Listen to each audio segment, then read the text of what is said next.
you there. Today it's all about the cocktail ring. But why is it called a cocktail ring? And what's a cocktail have to do with the ring? And actually, like, where'd that name even come from? A male rooster in his tail has no business in jewelry naming. So, I don't know. What do you guys think? Where did that name even come from? We're going to size this ring, and we're just going to cut it. Let's cut the back of this ring like we always do, right? Let's slide it up to an 11.5 this time. A little bit more. Oh, yeah, right there. Okay. So now we're going to choose a little chunk of gold out of our goodie bag because we need 14 karat gold to match. Look at that. One that's already colored black. Let's use our dividers like Moses divided the Red Sea and measure this thing. Oh, there we go. About right there. And we'll cut this little chunk. Let's cut this little chunk of gold. Let's use the jaws of life to hold it in our hand and saw it as fast as humanly possible. Just like that. And there it is. We stuck it in there. We are ready to solder. Let's go. But first, we're going to always light the ring on fire. Have to light the ring on fire. It's the best part of the day, right there. Look at those flames. All right, now it's time to solder. But first, put a little flux on there. Now, I know that sounds like a bad word, but I said flux, F-L-U-X.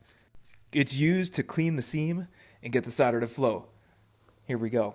We're balling up a little solder, put it in the seam, and the capillary action is going to suck that solder down in the seam so we get a nice weld. Oh, I don't know what happened there. Anyway, here we go. Let's use some of that F-L-U-X again and put it on the top of the ring because this one, the prongs are worn out and we need to retip them. So here we go. We're going to retip, all ready to rock. And I got a little different camera angle here because I couldn't get close enough with my optivisors. But I thought I had some solder on this.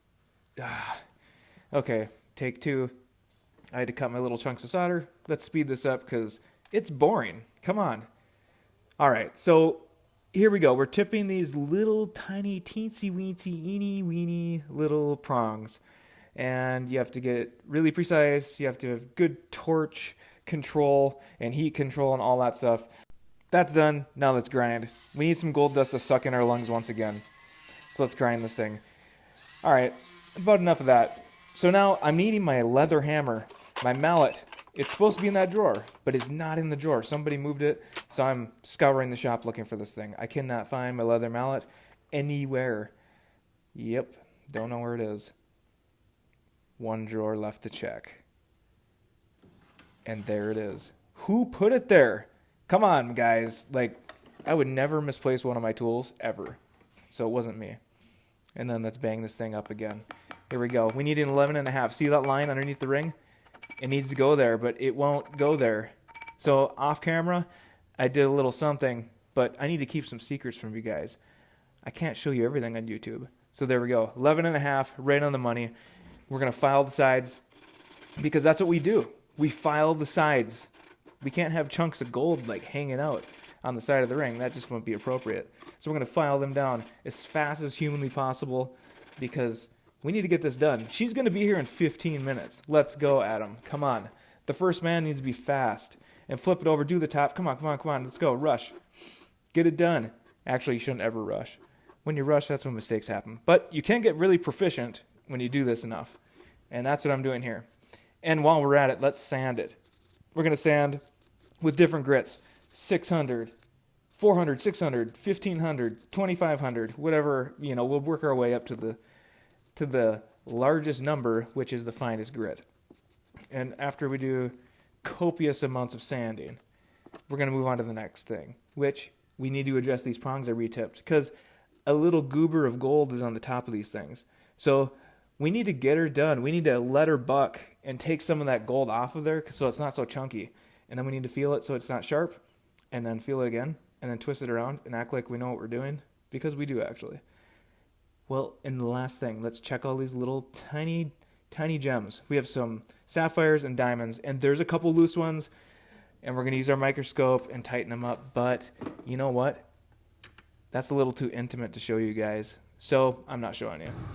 But you can watch me polish. Let's go ahead and polish this thing. We're just going to go ahead and put a little polishing compound on there. And I'm going to act like I'm doing the polishing here, but it was strictly for YouTube. Right here.